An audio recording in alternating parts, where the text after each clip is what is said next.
to say first of all that I'm very, very honored to be invited to come and hang out with this awesome group of activists, and um, yeah, this is really important to remember the fight.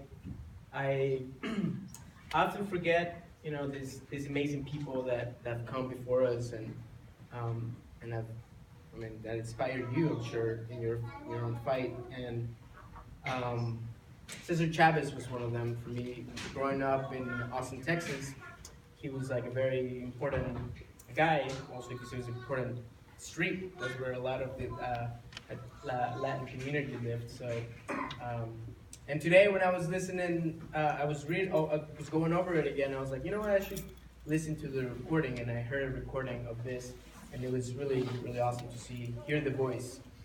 So if you want to hear the voice, it's pretty Googleable. And another thing I want to say is we often, well, I'll say this now. We often forget that that these people are, well, I guess we think that in our minds that these people are amazing and they're great, and like there's so many few of them that can really make a difference. And I remember that they're just vessels, that we all have that in us to be that change that we really want. And it takes a lot of work and a lot of hard work, and I know that I struggle with it, and I'm sure a lot of people struggle with it, but I really like this guy, so I'm honored to read his words. Here we go. Should start on the right page. Cesar Chavez, addressed to the Commonwealth Club of California, November 9th, 1984. 21 years ago, last September, on a lonely stretch of railroad track paralleling the U.S. Highway 101 near Salinas, 32 bracero farm workers lost their lives in a tragic accident. The braceros had been imported from Mexico to work in the California farms.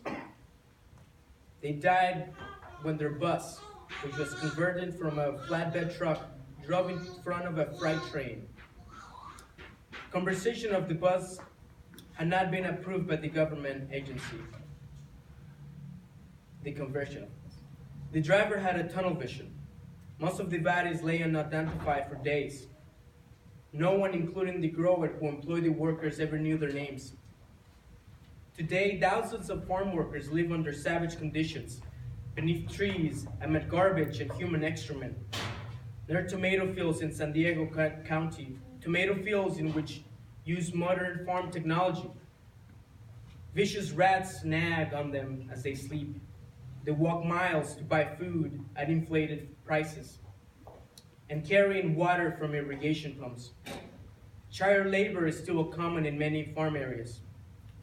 As such, as 30% of Northern California's garlic harvesters are underage children.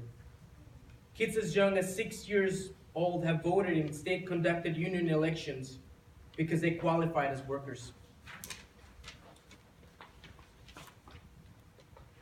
Some 800,000 underage children work with their families harvesting crops across America. Babies born to migrant workers suffer 25% higher infant mortality than the rest of the population.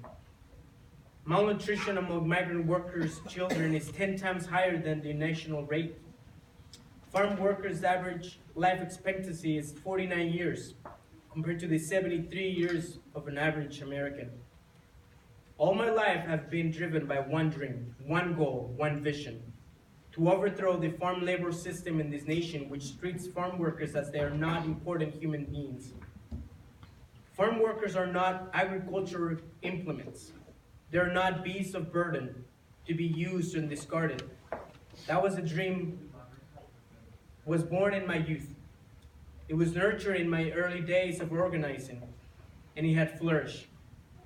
It has been attacked. I'm not very different from anyone else who has ever tried to accomplish something with this life. My motivations come from my personal life, from watching my mother and father went through when I was growing up, from what we experienced as migrant farm workers in California. That dream, that vision grew from my own experience with racism, with hope, with the desire to be treated fairly, to see my people treated as human beings and not chattel.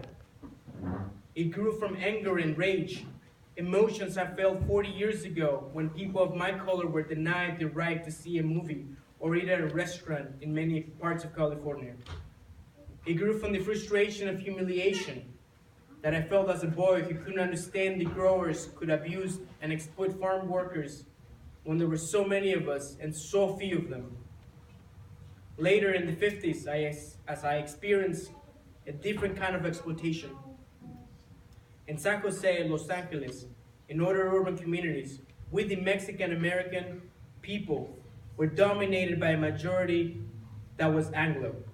I began to realize that other minority people had discovered that only the answer, the only hope, was in organizing.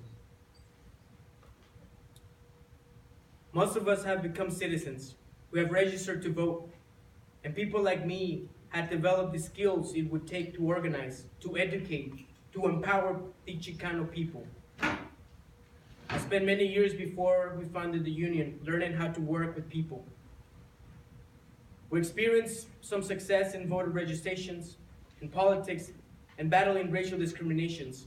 Success in areas where Black people are just beginning to assert their civil rights, and when political awareness among Hispanics was almost non-existent. But my deep heart, I knew that I could never be happy unless I tried organizing the farm workers. I did not know if I would succeed, but I would try. And I think that's where we all are.